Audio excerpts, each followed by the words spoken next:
பரவாயில்ல, நல்ல இலையா இருக்கு லட்சுமி. சரசு தமுக்கோ தந்தா. நேற்று இழிச்சாச்ச கூட்டிட்டு ஆஸ்பத்திரிக்கு போயிருந்தோம்மா. அவ அப்ப தேடி வந்திருப்பா போல இருக்கு. அவ்வளோ ஒரு வீட்டையும் தேடி போயிருக்கா. ஒருத்தரை வீட்டில் காணும்னு சொல்லிக்கிட்டு சாயங்காலமா எங்கள் வீட்டுக்கு மறுபடியும் கொண்டுக்கிட்டு வந்தா. அப்பதான் சொன்னா, பெரிய பொண்ணு வீட்டுக்கு போனேன், பெரிய பொண்ணையும் காணா, என் மாமியார் தான் இருந்தாவே, அதெல்லாம் கொடுத்துட்டு வந்தேன் அப்படின்னு சொல்லிட்டு என்கிட்டையும் வந்துட்டு போனான். அப்படியா? ஏன் விட்டு முருங்கையில் அவ்வளவும் பூச்சியா இருக்கு பத்துக்க. நானும் ஒரு நாளும் எடுத்து இலைய பறித்து வசக்கலான்னு நினச்சேன்னா பூச்சியா இருக்குது. எனக்கு அது மனமே இல்லை. இது நல்ல இதாக இருக்கு. நீங்கள் அப்போ முருங்கையை கொஞ்சம் வெட்டி விடுங்கக்கோ. புதுசாக தளிர் வரும்ல, அந்த துளிர் நல்லா இருக்கும். ஆமாம், வெட்டி தான் விடணும் பத்துக்க. நானும் கொஞ்சம் அங்கே எங்கனே வேலையாக ஓடிக்கிட்டே தெரியேனா, இந்த வீட்டு விழா ஒழுங்க ஏற கட்டி எனக்கு பார்க்க முடியல. நிறைய இடம் கிடக்கு பற்றி அந்த மாடு கீடுலாம் பார்த்துக்கிட்டு கிடக்க தான் எனக்கு முடிய மாட்டேங்குது. மருமவளும் சரி கிடையாது நமக்கு. வேற எங்கே அவ்வளோ வேலை செஞ்சு தருவாளுவோ நமக்கு. ஏம்கோ, உங்கள் மருமவா சுத்தமாக உங்ககிட்ட பேசாதோ? இந்த பொங்கு வந்ததுல இருந்து அவள் அங்கே போனால போய் அவள் ஆத்த வீட்டில் உட்கார்ந்துக்கிட்டான். நமக்கு தெரியாம தானே அவ்வளவும் பண்ணியாவ. அதெல்லாம் என்னனையும் போங்கன்னு நான் விட்டுட்டேன். என்னக்கா சொல்றிய? 2வது மாசமா வேற இருந்தானே சொன்னியல்ல, அதனாலதான் அங்க இருக்கா போல இருக்கு. என்னனையும் இருந்துட்டு போட்டோம், நமக்கு என்ன வந்துச்சு. ஆனா பொங்க சமயத்துல கூட போட்டிலாம் நடந்துகிட்டு இருக்கும்போது பியாத்தி உங்க கூட தானே இருந்தா. அப்புறம் பியாத்தி எங்க இப்போ ஆளை காணோம். நமக்கு இந்த வேலை வேலையும் செஞ்சுக்கிட்டு அந்த பிள்ளையும் பார்த்துக்கிட்டு நம்மளாலலாம் மேய்க்க முடியாது.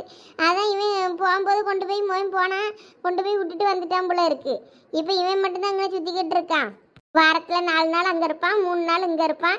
அவைய கதை என்ன கதைன்னே நான் இப்போ தலையிடியதே கிடையாது. ஏற்கனவே கல்யாணம் பண்ணிக்கிட்டு அங்கே தானே இருந்திருக்கான். நமக்கு தானே விஷயம் தெரியாமல் இருந்திருக்கு. நான் அன்னைக்கே சேர்க்காண்டேன்னு சொன்னேன். நீங்கள் தான் யாரும் கேட்கல. சேர்த்துக்கிடுங்க ஒத்தைக்கு ஒரு பையன்னு பாருங்க, தருதலையா தெரியுது. கவின் அப்பா தான் அவனுக்கு சப்போர்ட் பண்ணிக்கிட்டு தெரியாது. என்னதான் இருந்தாலும் வாரிசுன்னுக்கிட்டு எனக்கு என் முகலை கட்டி கொடுக்கணும். அது வரைக்கும் நானும் பல்ல கடிச்சுக்கிட்டு இருப்பேன். இல்லாட்டினா என் அண்ணன் பையனுக்கு கட்டி வச்சுட்டு என் பாட்டுக்கு இருந்துக்கிடுவேன். உங்கள் மைனி சம்மதிக்காதுன்னு சொல்லுவியல்லாக்கோ? ஆமாம், அதுக்கு தான் பயமாக இருக்குது. சரி விடுங்க, அதான் இன்னும் காலம் எவ்வளவு கிடக்கு. பிள்ளைக்கு இப்போ தானே 8ஆவதா 10ஆவதா, என்ன எத்தனாவது படிக்காவா? 10 படிக்கா. 12ஆவது முடிச்சதான் கட்டி கொடுத்துடலாமான்னு தான் பார்க்கேன். பத்திராளியக்கோ, அப்படிலாம் பண்ணாதீங்க. ஆளுதான் அவள் உயரம், மற்றபடி அவள் குழந்த மாதிரி. அவளை கட்டி கொடுத்து என்ன பண்ண போறிய? நமக்கு ஒரு பாரம் குறையல. எங்கள் வீட்டுக்காரன் நான் தங்கச்சிக்குன்னு அவளத்தையும் தங்கச்சிக்கு செஞ்சுக்கிட்டு இருக்காரு. நாளைக்கு மொவனுக்கு அவளத்தையும் செஞ்சுட்டாருன்னு அப்புறம் என் பிள்ளை தெருவில் தானே நிற்கும். என் பிள்ளைக்கு நான் சேஃப்டி பண்ணான்டாமா, அதான் பார்க்கேன். ஏன் நகை இருக்கு, நகையை போட்டு அவளுக்கு பறவை கட்டி கொடுத்துடலாம். இல்லை மறுபடியும் சீரு சிரத்தனி என்ன எவ்வளோ செய்யணும். அதுக்கப்புறம் அதுக்கு பியார் காலம் லொட்டு லொசுக்குன்னு வரும். அதெல்லாம் பார்க்கணும். அதெல்லாம் யோசிச்சு தான் முதல் கட்டி கொடுத்துடலாமான்னு இருக்கு எனக்கு. எக்கு அப்படி சொல்லாதீங்க. என் வீட்லையாவது பிள்ளைகள் இப்போ வளர்ந்துட்டாலுவே, காலேஜுக்கு போகிறா ஒருத்தி. நான் அவளை கட்டி கொடுக்கணும்னு நினச்சாலே நான் அவ்வளோரும் சத்தம் பொடியாளுவேன். நீங்கள் ஏன் இப்படி சொல்கிறிய படிக்க வைங்கன்னு? நீங்கள் என்னென்னா இப்போ தான் 10ஆவது படிக்க பிள்ளைய கட்டி கொடுக்கன்னு சொல்கிறீங்கள.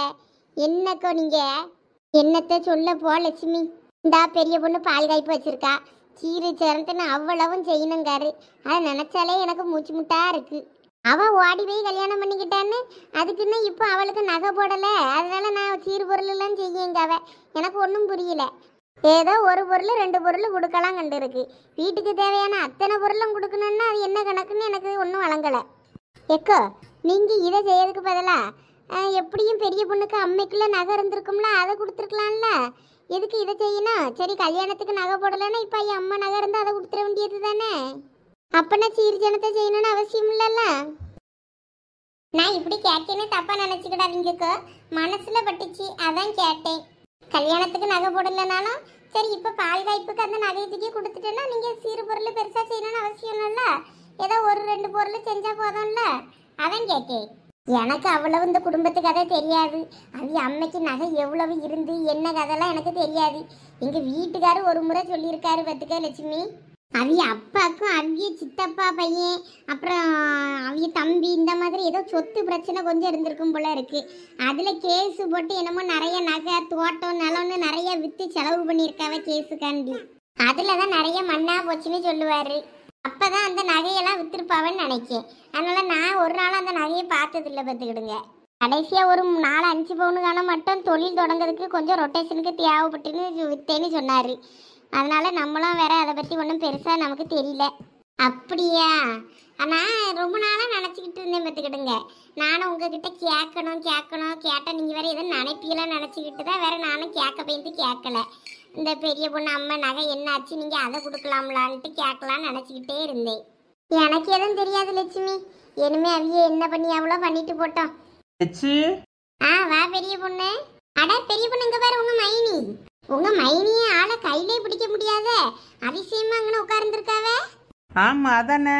என்ன மைனியா, மாடு மேய்க்க போலையா? எங்கள் வீட்டில் நிறையா கழனி தண்ணி கிடக்கு. என்ன எடுக்க ஆளே வர காணோம் வீட்டுக்கு.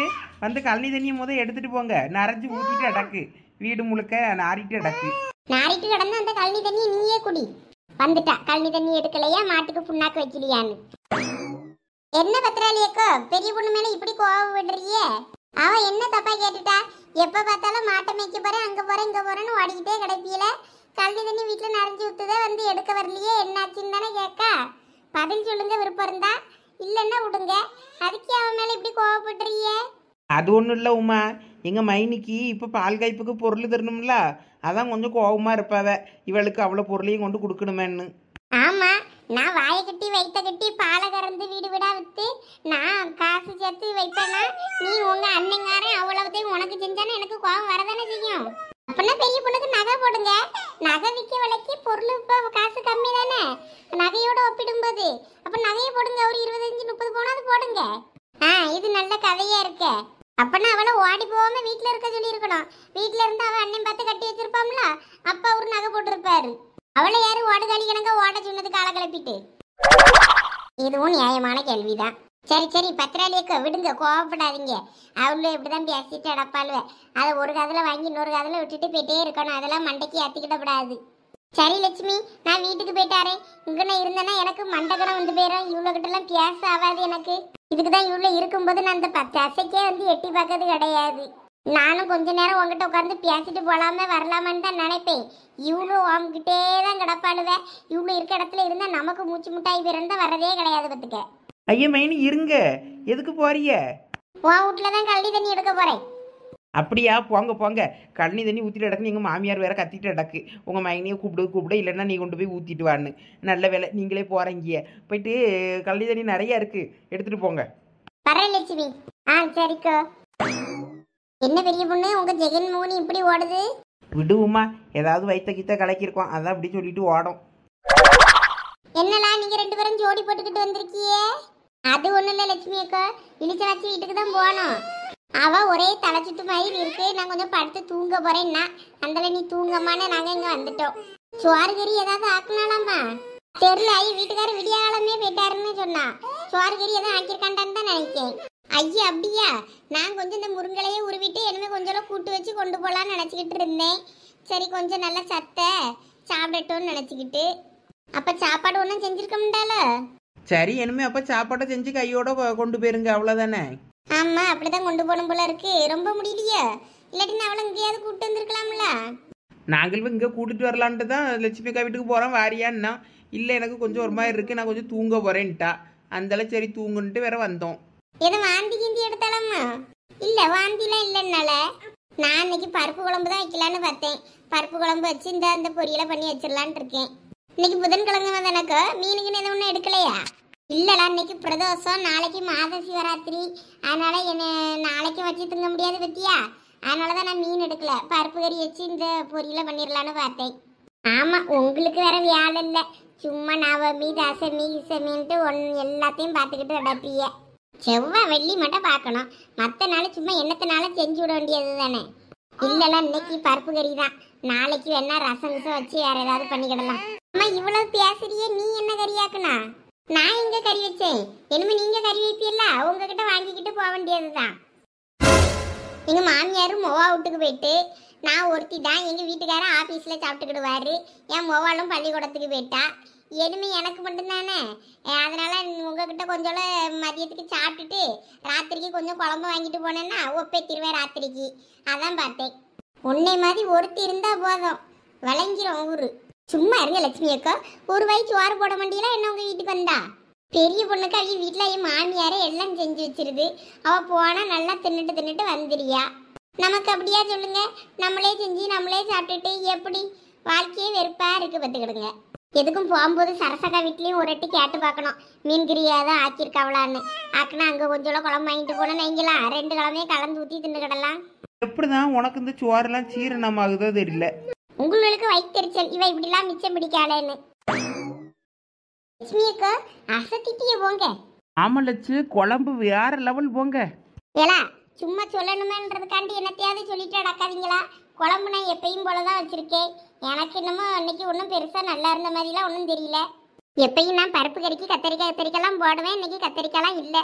அதெல்லாம் வெங்காயம் தக்காளியை போட்டு சும்மா என்னமோ ஒன்று வச்சு விட்டாச்சு. ஐயோ லட்சு, உண்மையாதான் குழம்பு அசத்தலா இருக்கு, சூப்பரா இருக்கு. நான் கூட பருப்பு கறி என்னதான் ஐயே என்னமோ பள்ளிக்கூடத்து கறி கணங்க சும்மா இருக்குமே என்னன்னு திங்க இதை அப்படின்னு நினைச்சேன். பரவாயில்ல, கலக்கிட்டியே போங்க. நல்லா தேங்காய் அரைச்சி ஊத்திருக்கிய. நானும் பருப்பு கறிக்கு தேங்காய் அரைச்சி ஊத்த மாட்டேன் பத்துக்கிடுங்க. நீ பருப்பு கறிக்கு தேங்காய் அரைச்சி ஊத்தாண்டியாக்கும்? ஆமாக்கா, சும்மா பருப்பை கடைஞ்சி தாளிச்சு விட்டுருவேன், அவ்வளோதான் பருப்பு கறி. நான் எல்லா குழம்புக்கும் தேங்காய் அரைச்சி ஊத்திரியது தான். தேங்காய் அரைச்சி ஊற்றலன்னா குழம்பு எனக்கு என்னமோ பிடிக்காத மாதிரி இருக்கும். அதான் லட்சுமி அக்கா கைப்பக்குவம், குழம்பு சூப்பரா இருக்கு. சாம்பாருக்குமே கொஞ்சோட தேங்காய் துருவினாலும் போட்டிருந்தோம்.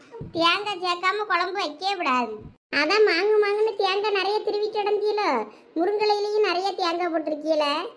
நான்லாம் முருங்கலைக்கெல்லாம் போடணும்னா அந்தால மிக்சியில் ஒரு 2 துண்டு போட்டு அடித்து அந்தால தாளிச்சு விட்டுருவேன், அவ்வளோதான். ஐயே அப்படியெல்லாம் பண்ணக்கூடாது. அப்படிலாம் போட்டால் டேஸ்ட்டாக இருக்காது. கூட்டு பொரியல்களுக்கெல்லாம் தேங்காவை துருவி போடணும். அப்போ தான் நல்லா பூவாக இருந்துக்கிட்டு நல்லா இருக்கும். மிக்சியில் போட்டோன்னா ஒரு மாதிரி குச்சி குச்சியாக இருந்துக்கிட்டு ஒரு மாதிரி விக்கிக்கிட்டுலாம் இருக்கும், நல்லா இருக்காதே. அப்படி போட்டால் டேஸ்ட்டு கம்மியாகும். இதுதான் உங்கள் சமையல் ரகசியமா? இத்தனை நாளாக எனக்கு இது தெரியாமல் போச்சே. ஆமாம், நீ நல்லா தேங்காவை திருவி சமைச்சு பாரு. ஒரு சில விஷயத்துக்கெல்லாம் நல்லா டேஸ்ட்டாக இருக்கும். அதை முக்கியமாக பொரியல்களுக்கெல்லாம் திருவி தான் போடணும், மிக்சியில் அரைச்சி போடவே கூடாது. நீங்க சும்மா கடங்க லட்சு, அதெல்லாம் அவ கேட்கவா போறா? அவ வீடு வீடா குழம்பு வைக்கிறதுக்கவே அவளுக்கு நேரம் கரெக்டா இருக்கும். ஆமா, இந்த அம்மா வீடு வீடா சோறு வாங்கி திங்காண்டாவல்ல. இப்ப கூட வீட்டுல இருந்து தானே சோறு எடுத்துட்டு வந்து இங்க வந்து தின்னுகிட்டு இருக்கா. இங்க வரலா, வாங்க கூட கம்பேர் பண்ணும்போது நான் கொஞ்சம் கம்மி தான். ஆமா ஆமா, இவ அப்படியே வீட்டுல சமைச்சு போடுற பேரு. உங்க மாமியார் தானே எல்லாம் செய்து, நீயா சமைக்கிறா? உங்க மாமியார் நல்லா சமைச்சு வச்சிருக்கோம். நல்லா போய் சுட சுட நல்லா கட்டுன்னு கட்டி நல்லா தின்னுட்டு வந்துருவா. அது மட்டும்தான் செய்யா. வேற என்ன வேலை செய்ய நீ சொல்லு பார்க்கலாம். எல்லாம் ரொம்ப மினுக்காத. ஒரு சில நாள்ல நான் செஞ்சு வச்சுட்டு தான் வருவேன், தெரிஞ்சுக்க. என்னைக்காவது ஒரு நாள் என்ன செய்யன்னு தோணலன்னா தான் அப்படியே டிமிக்கி அடிச்சுட்டு ஓடி வந்துருவேன். எல்லாம் போதும் போதும். உங்கள 2 பேரும் வண்டவாளமும் எனக்கு நல்லா தெரியும். தட்டுல போட்டு சோத்தை தின்னுங்க. தின்னுட்டு இழிச்ச வச்சுக்க சோறு கொண்டு போகணும். அவ வேற வயிற்று பிள்ளைக்காரி, அவளுக்கு சோறு கொடுக்கலான்னு பார்த்தேன். அதுக்கப்புறம் நம்ம சாப்பிடலான்னு பார்த்தேன்னா இவ்வளோ ஆளுக்கு முன்னாடி வயிறு பசிக்குன்னு நிற்காளுவேன். அதனால வேற உங்களுக்கு சோத்தை போட்டுட்டேமேனு நானும் வேற சோத்தை போட்டுட்டு உட்கார்ந்துருக்கேன். சீக்கிரம் தின்னுங்களா, அவளுக்கு கொண்டு போவோம். ஐயா ஆமா, இழிச்ச வச்சுக்க வேற சோறு கொண்டு போகணுமோ? அவளுக்கு வேற பசிக்கும் பாவம். ஏலா வயசானவ நானே சோறு கறி ஆக்கி கொண்டு போகணும்னு நினைக்கேன். நீங்கள் அவளுக்கு வயசுல தானே இருக்கியே. சட்டுப்பட்டுன்னு கொஞ்சம் ஏதாவது செஞ்சு கொண்டு போய் கொடுத்து அந்த பிள்ளைக்குன்னு பார்த்துக்கிட்டுறியலாலா ஒரு எட்டு. லட்சு கொண்டு போய் கொடுக்கணுன்னு தான் நினைப்பேன் ஏதாவது செஞ்சு. ஆனால் என்ன கொண்டு போவேன்னு தெரியாதா? வீட்டில் நம்மளே சாப்பாடு ஒழுங்காக செய்ய மாட்டோம், வேற என்னத்தை கொண்டு போய் கொடுக்க? சரி ஒரு எட்டு சும்மையாவது போய் பார்த்துட்டு வருவோமேனு தான் சும்மா பார்க்க போகிறது. நானும் வாரத்தில் ஒரு நாளாவது ஈரல் எடுத்து கொஞ்சம் அந்த பிள்ளைக்கு வச்சு கொடுக்கணும்னு நினைப்பேன். அன்னைக்கு ஒரு நாள் செஞ்சு கொடுத்தோம், அதுக்கப்புறமா ஒன்றும் செஞ்சு கொடுக்கல. அந்த பிள்ளைக்கு நாளைக்கு கொஞ்சம் ஈரல் எடுத்து நாளைக்கு காலையிலே கறியாக்கி கொண்டு போய் கொடுக்கணும். இன்னைக்கு இது முருங்கைக்கீரை கொஞ்சோலையாவது வாயில பட்டா நல்லா இருக்கும். சரி லட்சு, சாப்பிட்டுட்டு எல்லாரும் போவோம். யாரது இந்த நேரத்தில் போன் அடிக்கிறது? எங்க வீட்டுக்காரு என்னவா இப்போ இவருக்கு தான் காலையிலே கஞ்சி ஊற்றி கொடுத்துட்டேனே. இவர் ஏன் இப்போ போன் அடிச்சுட்டு அடக்காரு? சொல்லுங்க. லட்சுமி என்ன சொல்லுங்க, கேக்குது. நான் தான் காலையில உங்களுக்கு கஞ்சி ஊற்றி கொடுத்துட்டேனே, இப்போ என்னத்துக்கு போன் பண்ணியிருக்கீரு? மொட்டை வெயில்ல போட்டு போன் பண்ணியிருக்கீரு. இப்பெல்லாம் தோட்டத்துக்கு கூட்டுறாதீங்க, அவ்வளோதான் பார்த்துக்கிடுங்க. என்ன லட்சுமி இப்படி சொல்லிட்டா? நான் உன்னைய தோட்டத்துக்கு கூப்பிடலான்னு தான் இப்போ போன் அடித்தேன். என்னத்துக்கு இப்போண்ணா? இந்த கலங்கு பிடுங்குவோம்ல ராஜபாண்டி, அவன் வந்து கலங்கு பிடுங்க வாரேன்னு சொன்னான் இன்னைக்கு. நான் எதுக்கு எங்கள் வீட்டை மட்டும் கேட்டுட்டு சொல்லியே என்ன, அதான் உனக்கு இப்போ போன் அடித்தேன் பத்துக்க. நான் சாயங்காலம் வந்து பிடுங்கியேனாக்கோன்னா சொல்ல கேட்காம நான் எங்கள் வீட்டை மட்டும் கேட்டுட்டு தான் எதாக இருந்தாலும் சொல்லுவேன்னே. அதான் இப்போ ஞாபகம் வந்துச்சு, இருந்தாலும் உனக்கு போன் அடித்தேன் பத்துக்க. ஐயா அவன்கிட்ட கலங்க கொடுத்து விடாதீங்க. அவன் அவ்வளத்தையும் கழுவுன்னு நிறைய கலங்க வேஸ்ட் பண்ணி விடுவான், கம்மி விலைக்கு எடுத்துட்டு போவான். அவன்கிட்ட வித்து ஒரு பிரயோஜனம் கிடையாது அந்த கலங்க. அது கூட இன்னும் கொஞ்சம் விலையை வேற செய்யணுமா இருக்கும். அந்த கடந்துட்டு போட்டேன். நான் வேற ஒரு ஆளை பார்த்துருக்கேன், அந்த ஆள்கிட்ட பேசி நான் கொஞ்சம் கூட விலைக்கு நான் வித்துக்கிடுவேன். அந்த ராஜபண்டிட்ட கொடுக்காதீங்க. ஆமா அவன் நான் சொன்ன கேட்காண்டங்க லட்சுமி. அவன் நான் வந்து புடுங்கினாக்க நான் காசு கூட தான் எல்லா இடத்த விட உங்களுக்கு தாரேன் அப்படிங்க. நீ வந்தாதான் சரிப்பட்டு வரும்பத்துக்க. அவன்கிட்ட நீ உன் வாக்கில் பேசினாதான் அவன் கேட்பான். நான் சொன்னாலும் அவன் கேட்க மாட்டான். அதனால நீ கொஞ்சம் முடிஞ்சா சாயங்காலமாவது வெயில் தார கொஞ்சம் வந்துரு. ஏங்க உங்களுக்கு இதை கூட பேச முடியாதா?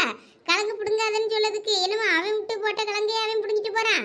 நம்ம தோட்டத்துக்கு கிழங்குங்க அவன் பிடுங்க வரான்ட்டு பயப்பட்டுக்கிட்டு என்னைய வான்னு சொல்லிக்கிட்டு இருக்கியாரு. உங்களுக்கு அறிவு இருக்கா? ஏன்ட்ட மட்டும் குடிச்சா நல்லா வாய் திறந்து பேசுறீர்ல, அதே மாதிரி பேச வேண்டியதானே அவர்கிட்டயும்.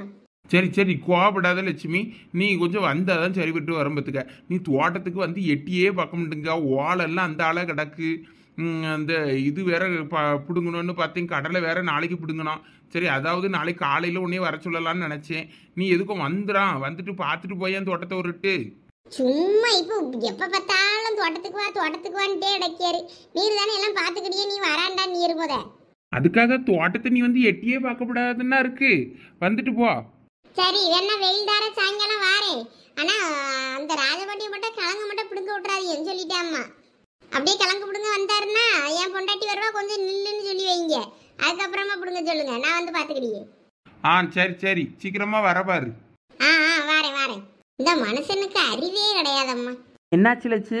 தோட்டத்துக்கு குடியாரு இந்த ராஜவண்டிங்கவன் கிழங்கு பிடுங்க வந்தா கிழங்கெல்லாம் கம்மி விலைக்கு எடுத்துட்டு போறான். 50 பைசாக்கு 4 நாக்கு எடுத்துட்டு போறான் மேனே. வெளியே போய் 3 ரூபா 4 ரூபா 5 ரூபாய்க்கு விற்காது. நம்ம கிட்ட கம்மி விலைக்கு எடுத்துட்டு போய் அதான் அவன்கிட்ட கிழங்கு கொடுக்கப்படாதுன்னு இருக்கேன். அதான் அதுக்கு நீ வந்தாதான் சரிப்பட்டு வர. நான் சொல்ல அவன் கேட்காண்டேங்க. சாயங்காலம் வந்து கிழங்கு பிடிக்கிட்டு போறேங்க அப்படின்னு இருக்காரு. ஐயா லட்சம் பண்ணிக்கு கிழங்கு பிடுங்க ஆள் வருது தோட்டத்துக்கு. எல்லாம் நீ வேற வயிற்றுல கிளப்பாதெல்லாம். கிழங்கெல்லாம் நான் அவனை இன்னைக்கு பிடுங்க விட முடியேன். அது இன்னும் கொஞ்ச நாள் கடந்தாதான் நல்லா விளையும். விளைஞ்சப்புறம் விற்றாதான் கிழங்கு காசு கிடைக்கும். ஏக்கா நீங்கள் கிலோ கணக்குக்கு விற்க மாட்டீங்களோ? நம்பர் கணக்குக்கு தான் விற்பீங்களோ? ஆமா, பனங்கிழங்கு இங்கே கிலோ கணக்குக்கு விற்க. நான் நம்பர் கணக்குக்கு தான் விற்றுருக்கேன். 1000 கிழங்கு இவ்வளவுன்னு. பத்தியலா லட்சி, நீங்க கிழங்கு விற்று நீங்க சம்பாதிக்கிறீங்க. இல்லை நீ வாயை வைக்காதெல்லாம். நீ வாயை வச்சாலே விளங்காது. இல்லை லட்சி சொன்னேன், சும்மா உளிய பழம்பழத்தை முக்கி போட்டதான் நல்லா. அதுவும் விளைச்சல் வந்த உடனே நல்லா வியாபாரம் ஆகி போயிருது. வான் தோட்டத்தை அந்தால விளங்காடா ஆக்கி விட்டுருக்கா. ஏன் அப்படி? நீ ஏதாவது ஒன்று பண்ணலாம்ல. அந்தால வேலையா கிடக்கு. முள்ளு முளைச்சி போய் முள்ளுக்காடா. ஆமாக்கு அங்க போய் கடந்து எங்க யாரு தண்ணி வைக்கிறது? அந்தால கிடக்கு. எங்க வீட்டுக்காருக்கு ஆபீஸ் வேலையே கரெக்டா இருக்கு. அவரு அந்த வேலையை பார்த்துக்கிட்டு தோட்டத்து வேலைக்கெல்லாம் இறங்கி வர மாட்டாரு. இனிமே அந்த சீமுடையதான் யாருக்காவது விற்கணும்னு சொல்லிக்கிட்டு இருந்தாரு. இந்த விறகு வெட்டதுக்கு வருவாங்கல்ல, அவங்ககிட்ட சொன்னா வெட்டிட்டு போவாங்க. ஒரு நாள் அதை மட்டும் பார்க்கணும், ஆளை சொல்லணும்னு இருந்தாரு. மீனா புருஷன்ட்டு சொன்னா அழகா வெட்டிட்டு போவானே, அவன் உட வெட்ட தானே போறான். ஆமல்ல, அந்த ஞாபகம் இல்லை வருங்களா? எங்க வீட்டுக்காரன் ஆளு பார்க்கணும்னு சொல்லிக்கிட்டு இருந்தாவ. மீனா புருஷன் வெட்டுவான்ல, உட வெட்டுவோம்ல, அந்த ஆளையே கொண்டு வெட்ட சொல்லலாம. அப்பனா வெட்டிட்டு எத்தனை டன்னு வருதுன்னு பார்த்து அதுக்கேற்ற மாதிரி காசு தருவாங்க. அப்படிதானக்கா? அதை அவனை கூப்பிட்டு காட்டினா போதும். அவன் இவ்வளோ விலைக்கு போவோம் என்னன்னு அவனே சொல்லிடுவான். வெட்டிட்டு ஆள் வச்சு வெட்டிட்டு அவனே காசை தந்துடுவான். நானும் அதான் எங்கள் வீட்டுக்கார்ட்ட சொல்லிக்கிட்டே இருக்கேன். அந்த உடையை மட்டும் வெட்டிட்டு கொஞ்சம் தாங்க எனக்கு தோட்டத்தை, நானே அதுக்கப்புறமா முருங்கை போடுறேன் அப்படின்னு சொல்லியிருக்கேன். முருங்கை போட்டேன்னு வைங்களா, அதில் நல்லா உங்கள் வீட்டுக்காரர் நல்லா முருங்கை நல்லா காய்ச்சதை நல்லா தூக்கிட்டு போய் சந்தையில் விற்காருல, அந்த மாதிரி அப்பப்போ அறுவடைக்கு மட்டும் எங்கள் வீட்டுக்காரரை கூப்பிட்டு போய்க்கலான்னு பார்த்துக்கிட்டு இருக்கேன். தண்ணி யாரு பைப்பா? உங்க அப்பனா பைப்பான்? நீ அதான் கிணறு கிடக்கல, மோட்டரை கொஞ்சம் சரி பார்க்கணும். பார்த்துட்டு சொட்டு நீர் போட்டு விட்டுறலாம்னு இருக்கேன். நம்ம போய் எங்கே கிடந்து பார்த்துட்டு கிடக்க முடியாதுல்ல. எப்பனா போர் அடிச்சுன்னா போயிட்டு தோட்டத்தை அடி பார்க்கணும். யாரும் தோட்டத்தில் வந்து காய் இவ்வளோ ஆட்டையை பொடி எவ்வளோன்னு. இல்லாட்டினா தோட்டத்தில் தண்ணி சொட்டு நீரை போட்டு விட்டுட்டேன்னா வேலை முடிஞ்சுது. அப்பப்போ எட்டி பார்த்துக்கிட்டா போதும்ல. ஆமாலா உமா, இன்னைக்காவது உனக்கு புத்தி வந்திருக்கே, பரவாயில்லையே. இல்லைக்கோ, நானும் 1 மாசமா சொல்லிக்கிட்டு தான் இருக்கேன் எங்கள் வீட்டுக்கார்ட்ட. இந்த உடவெட்ட ஆள் கிடைக்க மாட்டேங்குன்னு சொல்லிக்கிட்டு இருந்தாரு. நீனா வீட்டுக்காரனேவன் எனக்கு இல்லை பார்த்துக்கிடுங்க. உங்ககிட்டயாவது நான் கேட்டேன் இல்லை. ஆமாம், இன்னைக்கு தான் நீ சொல்லியிருந்தா நான் தான் அப்போவே சொல்லியிருப்பேன் உனக்கு. ஆமாக்கா, அவனா சீக்கிரம் சட்டுப்பட்டுன்னு நானும் முருங்கை போட போகிறேன். ஆமாம், ஒரு டிராக்டர் போட்டு கொஞ்சம் நல்லா உழுதுரு பார்த்துருக்கேன். இப்போ நல்லா கட்டாந்தரையாக இருக்கும். ஏன்னா ஃபுல்லாக சீமோட இருந்த இடம் பற்றியா, நல்ல ஒரு உழுவை போட்டுட்டு நல்லா உழுதுட்டு அதுக்கப்புறமா முருங்கை போடு. ஆமாக்கா, எப்படியும் ஒரு 1 லட்சம் 2 லட்சம் செலவு வச்சிடாது. கொஞ்சம் ஆகும், அவ்வளோ ஆகாது. கொஞ்சம் பார்த்து முன்ன பின்ன ஆகும். கொஞ்சம் ஆள் வேலை கரெக்டாக பிடிச்சி வச்சேன்னா கரெக்டாக செலவை கொஞ்சம் கைக்குள்ளே வச்சுக்கிடலாம். உன் தோட்டத்தோட அளவை பொறுத்து. எத்தனை சென்ட் இடம், எத்தனை ஏக்கரு? எனக்கு அது கரெக்டாக தெரியாதுக்கோ, எங்கள் வீட்டுக்காருக்கு தான் தெரியும். நல்லா பெரிய இடம் தான். அப்படியா? சீக்கிரம் அப்போ உடைய வெட்டிட்டு சீக்கிரம் முருங்கை போடு. அப்புறம் ஒரு நாள் தோட்டத்துக்கு வாரேன். ஆமாக்கா, உங்க வீட்டுக்கார்ட்ட தான் நான் ஐடியா கேட்கணும்னு இருக்கேன். அவரு தான் நல்ல உங்க தோட்டத்தை நல்லா பார்த்துக்கிட்டியாரு, நிறைய போடியாரு. நானும் அந்த மாதிரி பண்ணணும்னு ஆசைப்பட்டுக்கிடுங்க. அதுக்கப்புறமா ஒரு தோட்டத்திலே ஒரு குடிசையை கட்டி அங்கேயே இருந்துக்கிடலான்னு எனக்கு தோணுது, பார்த்துக்கிடுங்க. என்னலாம் நீயும் ஒரேடியா விவசாயத்துல இறங்கலான்னு முடிவு பண்ணிட்டியோ? ஆமா, எல்லாம் லட்சுமி அக்காவை பார்த்துதான். அவிய தோட்டத்துல தண்டப்பணியனே வந்தது அவ்வளவும் விளைய போட்டாரு. நீ வீடு கட்டிட்டா, நீயும் நல்லா ஆயிட்டா.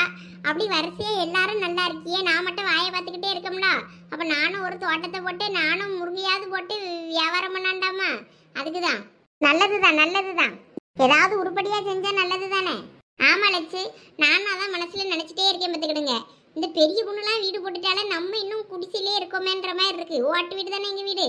அதானே பார்த்தேன், எங்க போனாலும் நீ அங்கிட்டே வந்துரு. ஆமா பெரிய பொண்ணு, உங்க வீட்டுல பால் காய்ப்பு என்னாச்சு? இந்த வேலைலாம் நடந்துக்கிட்டு தாமுக்கும் இருக்கு. இப்பதான் பெயிண்ட் அடிக்கிற வேலை போயிட்டு இருக்கு.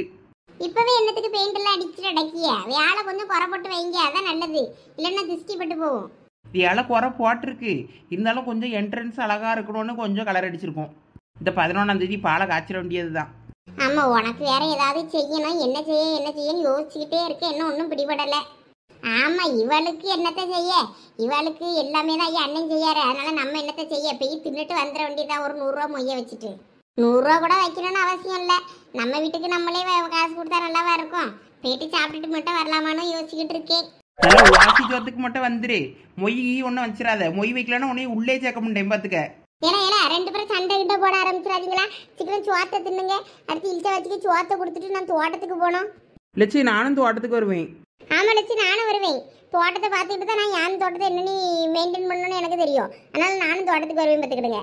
சரில, சீக்கிரம் சோத்தை தின்னுங்க, இழுச்சி வச்சு கொண்டு போய் கொடுத்துட்டு வர்றதுக்கு. நாங்கள் கொண்டு போய் இழுத்து வச்சுக்க சோத்தை கொடுத்துட்றேன் சாப்பிட்டுட்டு. நீங்கள் தோட்டத்துக்கு ஏதாவது எடுத்து வைக்கணும்னா எடுத்து வைங்க. தண்ணி கிண்ணி எதாவது வந்து எடுத்து வைப்பியெல்லாம் கடாப்பிட்டியில் எடுத்து வைங்க போகும். சரி, அப்போ சீக்கிரம் சாப்பிடுங்க. அப்புறம் நான் எடுத்து தரேன், இழுச்சி வச்சு கொண்டு போய் கொடுத்துட்டு வந்துருங்க. சரிக்கோ.